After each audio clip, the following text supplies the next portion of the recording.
Encantado de volverte a recibir en el programa. Gracias, Jorge.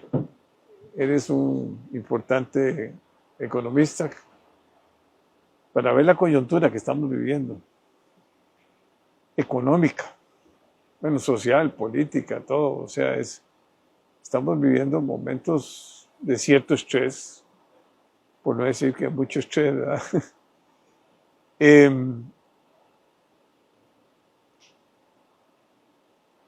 Uno siente, por ejemplo, que la mayoría de la gente se está endeudando en dólares, porque es más barato endeudarse en dólares que en colones. Siempre lo ha sido, pero los riesgos cambiarios hay que verlos a mediano plazo, ¿va? Si se da vuelta la tendencia y comienza a haber una devaluación más acelerada, ¿qué va a suceder? No a corto plazo, porque estamos con una abundancia de dólares, producto posiblemente de muchas variables, ¿verdad? De las exportaciones, que no son tan grandes, el crecimiento del turismo, del crecimiento de las zonas francas, de la inversión y de capital que ingresa, que todavía no se conoce muy bien el origen. Pero entonces, ¿qué es lo que hay que hacer? Posiblemente buscar coberturas, ¿verdad? Endeudarse en la moneda en que uno está recibiendo los ingresos, ¿verdad? Como siempre había sido. Y no meterse a endeudarse en dólares teniendo uno ingresos en colones. Bueno, hablemos de ese tema, el riesgo cambiario. Así es, riesgo cambiario. Es interesante cuando uno dice o se acerca a una feria de construcción, por ejemplo, que pasó hace poco. Más del 80% de los créditos de la banca son en dólares y no verifican o no tienen el atino, el cliente, de qué debería estar o qué debería ser mejor en mi futuro. Y uno como empresario también debería preguntarse, realmente si soy generador de dólares, puedo tener líneas de crédito en dólares, pero si mis ingresos como empresario o como familia son en colones, yo no debería asumir un riesgo cambiario que el día de mañana me pueda afectar. Si yo voy a comprar un vehículo, mínimo el plazo del crédito son 5 años. Si yo voy a comprar una casa, mínimo el plazo son 20 a 25 años. Entonces, en promedio, uno debería estar viendo que riesgos cambiarios, de alguna u otra forma, como lo hemos visto históricamente, se han dado vuelta en términos de 2 años. Entonces, uno no puede esperar que el tipo de cambio que ahora está levitando entre los 5.10, 5.20, mercado mayorista, se mantenga en esos niveles después de 18 meses. ¿Qué es lo que ha pasado? Lo que ha pasado es que a nivel internacional, las tasas en los mercados internacionales, especialmente nuestra tasa de referencia, la de la FED, está por encima de sus niveles históricos, muy, muy alto, 5.25. Mientras que en el caso de Costa Rica, con la tasa que estamos manejando de política monetaria, está en 5.75. Ojo el spread, muy pequeño para nuestro país. ¿Qué es lo que ha pasado? Lo que nosotros estamos viviendo es una abundancia de dólares, pero esa abundancia de dólares es el fruto de la situación coyuntural a nivel internacional, en donde las tasas de interés están altas, si queremos verlo, las tasas en colones están relativamente altas si las queremos ver. Y la forma para que esta condición se dé es que estamos viviendo en un mercado que es abierto, donde recibimos inversión extranjera directa, lo vemos en zonas francas, lo estamos viendo a través de la banca que sigue trayendo recursos en dólares. Entonces hay un sinnúmero de recursos que se están dando. El mismo gobierno que sigue captando con tasas de interés que son relativamente bajas cuando las comparamos con otras economías. Por ejemplo, cuando se dio la emisión de Costa Rica, los eurobonos, tiempo atrás, una semana después, 15 días después, salió una emisión similar por parte del gobierno de Colombia y Costa Rica captó por debajo de esa tasa de interés que captó Colombia. ¿Qué quiere decir? Nos ven un país mucho más seguro en temas de inversión. Y es ahí donde nosotros lo que estamos cosechando es producto de eso, cómo nos ven a nivel internacional. Porque nosotros... Y los calificadores nos han mejorado. Claro, es más, uno tiene claridad de que este gobierno va a lograr grado de inversión posiblemente en menos de 2 años. Pero para llegar a ese grado de inversión debe mantener esa estabilidad financiera y de seguridad a nivel de legislativa que provoque que el inversionista siga creyendo más en Costa Rica. Es cierto que Costa Rica se ha vuelto un país caro y eso no hay duda. Carísimo. Pero esa condición se ha dado a nivel internacional. Las condiciones que hemos vivido, vivimos una pandemia, estamos viviendo todavía la guerra de Ucrania-Rusia y sus efectos. Ahora estamos viviendo la guerra de Israel con Palestina. O sea, hay una serie de elementos en el entorno que hemos visto significativamente que estos efectos han producido aumentos en los commodities e inclusive hemos visto el nivel del petróleo que está significativamente mediano alto. Estas condiciones lo que garantizan es que el tipo de cambio se va a mantener en estas condiciones. Pero lo que nosotros debemos de hacer como familias, como empresarios, como una persona que recibe ingresos y que se endeuda, es tratar de cubrir ese riesgo a través de algún derivado, una cobertura cambiaria que le ofrezca al mercado local. Ahora, es claro de que no todos los bancos ofrecen esas coberturas, pero existe tanto en la banca pública como en la banca privada mecanismos de cobertura. Y lo que sí debemos de hacer si estamos pensando en el ahorro, en invertir, es tratar de aprovechar estas tasas que tenemos en este momento. Lo que sí tenemos claridad es, tenemos mucho más. Ahora la gente se ahorra en colones y se endeuda en dólares. ¿Qué es lo que está pasando? Tenemos un descalce. Y ese descalce es un riesgo que el día de mañana el tipo de cambio puede hacer que suba y esa condición automáticamente va a hacer que ocupe más colones para pagar mi deuda. Entonces, ¿qué debo hacer hoy que el tipo de cambio está bajo y tengo deudas en dólares? Agarrar más colones y tratar de abonar más a la deuda. Tratar de disminuir ese riesgo cambiario que tengo. Porque esto no va a ser sostenible.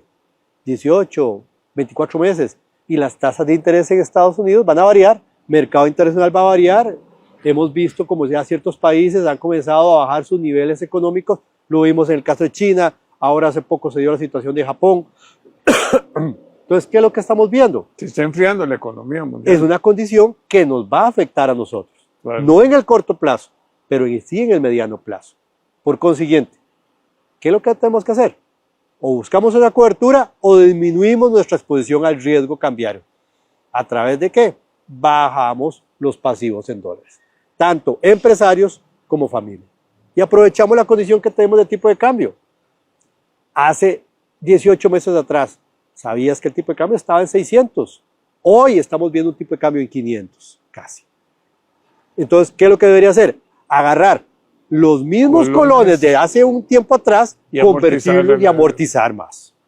Y tratar de seguir jugando con esa Sí, forma. porque mucha gente está pensando que el colón va a seguir superando, o sea, va a seguir sobrevaluado. Claro, Y realmente no puede sostenerse. O sea, tiene que el Banco Central tomar una serie de medidas, ¿verdad? Y el gobierno, para que se vaya ajustando lógicamente los intereses y se vaya ajustando también el tipo de cambio, porque el endeudamiento alto en dólares tiene ese riesgo, pero también tiene un diferencial en la tasa de interés. claro. Pero si usted va a comprar un carro, va a comprar un departamento, cualquier cosa, esta economía está muy dolarizada, ¿verdad? Muy dolarizada a nivel de crédito. Eso es lo que quiero dar. A nivel de crédito. Y el problema que tenemos es que la gente sigue viendo el tamaño de la cuota, el hoy. No ve el tamaño de la Futuro. cuota futuro, Sí. la deuda futuro. No Sí. vas a tener esa sostenibilidad. No. Entonces, ¿qué es lo que debemos de hacer? A veces hay que tomar ciertas decisiones. Ahora que es época de bonanza para los que generan colones y tratar de bajar esa exposición. Porque si no, cuando tengamos un tipo de cambio que vuelva a dar vuelta, porque la volatilidad no es solo hacia abajo, la volatilidad es a ambos vías. Y el Banco Central no está ni debe No, estar ni nadie puede pensar que controlando que el tipo de cambio el debe estar Colón ahí. va a estar superando al dólar a largo plazo, ¿no? O sea, siendo la economía norteamericana la que maneja básicamente las tasas de interés en el mundo. Es La que tasa de política monetaria de Estados Unidos es importantísima. Si baja la tasa de política monetaria, bajan los intereses, comienzan los bonos y toda la bolsa a crecer aceleradamente y se revierte toda esta tendencia que tenemos actualmente, ¿va? y este año son elecciones presidenciales en Estados Unidos. Eso puede ser un cambio importante también. Sí, que Esas le bajen decisiones a que propósito. nos pueden ajustar a nosotros. Y estamos hablando a finales de año. Entonces, el 2025 todavía es un año incierto desde el punto de vista internacional y con ello posiblemente también vaya a haber condiciones que cambien en el mercado local. Bueno, vamos a ver. Ha habido mucha emisión por la guerra, sobre todo de Ucrania, ¿ah? Que lógicamente los americanos han estado emitiendo más o apoyando a Ucrania, ¿no? No es mucho, ahora hay un paquete muy grande, pero aparentemente el Congreso no se lo va a aprobar. Pero sí, los norteamericanos también se han venido endeudando y emitiendo más dólares, entonces, y lo hicieron en la pandemia, ¿va? En la pandemia hicieron un óleo, ¿va? de dólares, ¿va? Lo que tenemos ahora es una abundancia debido a las condiciones de mercado internacional y las tasas de interés están altas. Pero a uno, cuando está administrando fondos y uno dice, ok, voy a comenzar a aprovecharme de las tasas de interés de hoy, y si usted quiere reposicionarse dentro de un año o 2 años, las tasas de interés no van a ser estos niveles, van a ser más bajos. Entonces, ahora es cuando deberíamos estar comenzando a pensar, voy a ahorrar y generar ahorros ¿Y por hoy. qué el gobierno, digamos, sabiendo que va a bajar las tasas de interés, yo creo que podría comenzar, y si tenés mucha liquidez en dólares y muchos fondos que puedes, o sea, la deuda con el FLAP, en fin, hay varias deudas que pueden prepagar, pongámosle así, porque estás pagando tasas de interés muy altas y sabes que a largo plazo van a reducirse, ¿va? Y si tenés dólares aquí, haciendo nada. Aquí lo que de alguna otra forma ha venido haciendo el Ministerio de Hacienda es tratando de ir alargando los plazos No, de es los que títulos. lo que pasa es que tenían vencimientos Muy cortos. altos a corto Ajá. plazo, Y los han venido alargando. pero hay que alargarlo más. Eso. Entonces, O sea, porque creo que tienen 2 o 3 billones de dólares y el otro año, este año y otro, el año entrante. el año crítico es el año 26 para Y Nogui y el 26. equipo del Ministerio de Hacienda, que es lo que de alguna otra manera busca Bueno, más pero, bien. pero ya no va a estar en el gobierno. No, entonces pero es que de alguna otra manera uno hay tiene que alargar estas deudas a 15, 20, 30, 40 años. para que quede más flat. Eso, Porque exacto. esos brincos tan grandes. Es lo mismo que está sucediendo con algunas empresas. Se endeudan muy corto plazo y el proyecto va a salir a largo plazo. ¿Qué es lo que debería hacer? Debería de calzar la inversión con el paquete del pasivo. Entonces yo debería, si estoy construyendo algo que me va a rentar dentro de 2 años, yo debería estar buscando líneas de crédito mayores a ese plazo para no tener un descalce en lo que es la inversión. Y es lo que está haciendo en este caso el gobierno y lo que debería estar haciendo más, de buscar más bonos y emisiones de bonos en el largo plazo, captaciones de 10, 15, 20, 30 años en colones, ojalá que se pueda dar, para que también exista competencia dentro del mercado. El mayor endeudamiento de nosotros es en colones. Sí, sí como y no. El 80%, pero No, está por debajo, está casi un 70, bueno, 30. 76. Sí, y ahora si lo queremos ver desde la parte de mercado, el problema que hay que estar haciendo es que tampoco puede emitir mucha deuda porque también compite con el sector empresarial. Y si un banco revisa que es mejor prestarle a un empresario o prestarle al gobierno, lo primero que va a revisar es cuál es la tasa de interés que me está dando, el riesgo, etcétera. Entonces, ahí esas son las condiciones importantes. Entonces, ¿qué es lo que hay que hacer? De alguna u otra manera, desde el punto de vista empresarial, comenzar a buscar cómo se consolida en una posición más favorable, disminuyendo el riesgo, buscando coberturas cambiarias en el mercado financiero o tratando de mitigar esos pasivos, y desde el lado del gobierno, de alguna u otra manera, aprovechar esas condiciones. Lo que sí estamos viendo es que en el mediano plazo las condiciones de tasas de cambio se van a mantener, pero hay que estar viendo afuera, porque si afuera va a cambiar la situación a nivel de inflación, posiblemente las tasas de interés cambien, y aquí en Costa Rica la tasa de política monetaria también vaya a variar. Lo difícil es que todavía los bancos comerciales no han bajado sus tasas activas, y eso debería de bajarlas, porque de alguna otra manera usted a la hora de tocar todavía las puertas a los bancos ve que las tasas de interés siguen estando altas a la hora de otorgar créditos a sus clientes. Y eso está apretando al sector productivo, ¿no? Sí, pero es porque los márgenes de eficiencia del sistema financiero siguen siendo deficientes entre la tasa no activa y la decir tasa altos. pasiva. Bueno, pero el sector productivo sí está afectado con todo Así eso. es, así es. Yo creo O sea, que hay un estrés demasiado alto, ¿va? ¿Por qué? Porque mucha gente se compró con precios altos muchos insumos que tienen que, en el caso de la agricultura sobre todo, ¿va? sí. Y entonces, la mano de obra la pagas en colones, subió la mano de obra un 20%. Pero en este caso lo que tienes que hacer es más eficiente. Sí. Y eficientemente quiere decir es tratar de contratar menos personal y ser más eficiente en sus procesos para tratar de que el gasto corriente no aumente significativamente. Sí, pero con todo el respeto, yo conozco casi todos los sectores productivos de este país y hay un momento en que ya vos no podés, vamos a ver, por ejemplo, un hotel. Las tarifas las fijaste hace un año, ya lo vendiste y ahora estás recibiendo un 15, un 20% menos. Por tipo de cambio. Por tipo de cambio. ¿Qué vas a bajar? La corriente eléctrica no se puede bajar. Todos los servicios públicos no se pueden bajar. Y no sé, casi que toda la operación de un hotel, que mucho es mano de obra, no lo puedes bajar. Claro. Salvo despedir. Entonces viene un problema social muy serio. Y eso es lo que más me preocupa a mí, el problema social. Sí. Problema social porque la gente ya dice, bueno, ¿dónde recorto? Es que ¿dónde recortas? Sí, la corriente eléctrica, el agua, todo eso, las telecomunicaciones, todo eso está en dolarizado, está a un precio y no está en dólares, está en colones, ¿verdad?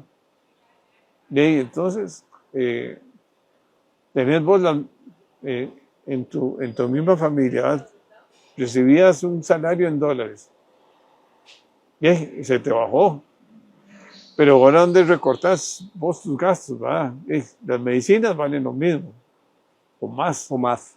Porque la inflación mundial también causó un aumento, sobre todo la parte también de la comida. ¿verdad? Sí, sí.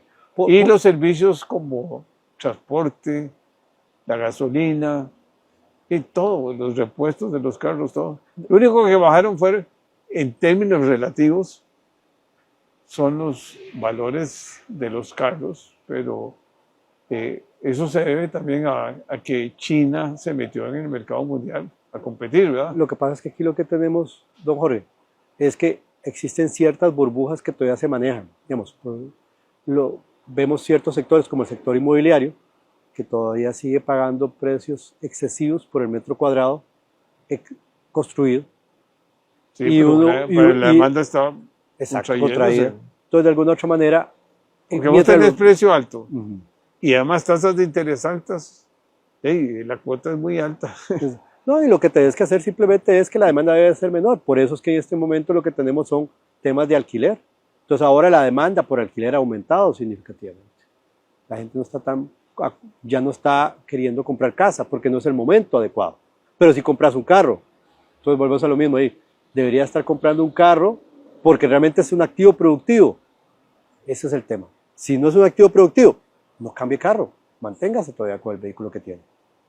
De alguna otra forma, el problema es que tenemos que reacostumbrarnos a que esta sociedad ahora tiene que ser más limitada en sus gastos para procurar tener un mejor futuro, que es el otro tema, generar ahorros hoy para vivir mejor mañana en su pensión. ¿En dólares o en colones? Porque ahí es donde está la pregunta. El que tenía ahorros en dólares, él perdió poder adquisitivo. Aquí, Hoy. Pero a largo plazo se va a sostener y va a mejorar, como lo ha hecho durante prácticamente los últimos 40 años, ¿verdad? Hubo una reforma importante del país, una reestructuración. Se pasó de exportar unos pocos productos a exportar ya miles de productos, se diversificó. Pero mucha gente dice, ¿ahora qué hago? Esa es la pregunta que te hacen. O sea, ¿cuánto puedo yo resistir este estrés que sabemos que va a cambiar? Y hay que dar ese pensamiento, ¿verdad? Y el país no debiera estar trayendo más deuda, ¿verdad? De afuera, endeudándose más para hacer cualquier cosa ahí. Hay muchos fondos aquí de inversión, saquen de aquí, hagan carreteras, hagan lo que sea. Es lo que no puede ser que para todo vamos al Banco Centroamericano, vamos al banco, al BID, vamos al otro. Sí, pero casualmente eso es un tema de la ineficiencia del mercado financiero local, que lo que debería es crear un mercado de capitales muchísimo más robusto, Claro. Y que las empresas se acostumbren a emitir deuda y que esa deuda no sea para un banco, sino más bien esa deuda sea para que ellos puedan emitir deuda y que vengan inversionistas sofisticados, porque aquí sí existe el mercado, para que esos inversionistas inviertan. Y inviertan en instrumentos mucho más formales, porque hoy por hoy no existe la formalidad en lo que tiene que ver con el mercado de capitales.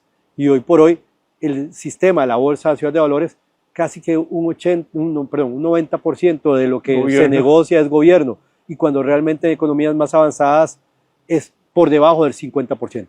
Entonces lo que estamos hablando es, hay una condición que tiene que darse una estructura, y esa estructura no le corresponde al gobierno, le corresponde al sector privado, le corresponde también a una decisión del mismo empresario.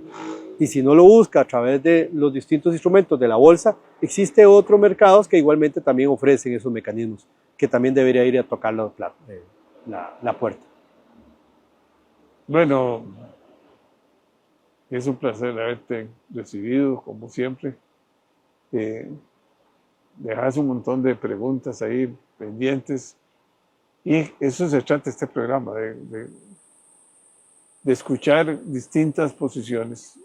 Yo creo que hay que hacer, como gobierno y como Banco Central, un flujo de caja. Es decir, yo voy a necesitar tantos dólares. Bueno, me imagino que Hacienda continuamente vive haciendo ese flujo porque tiene un montón de vencimientos.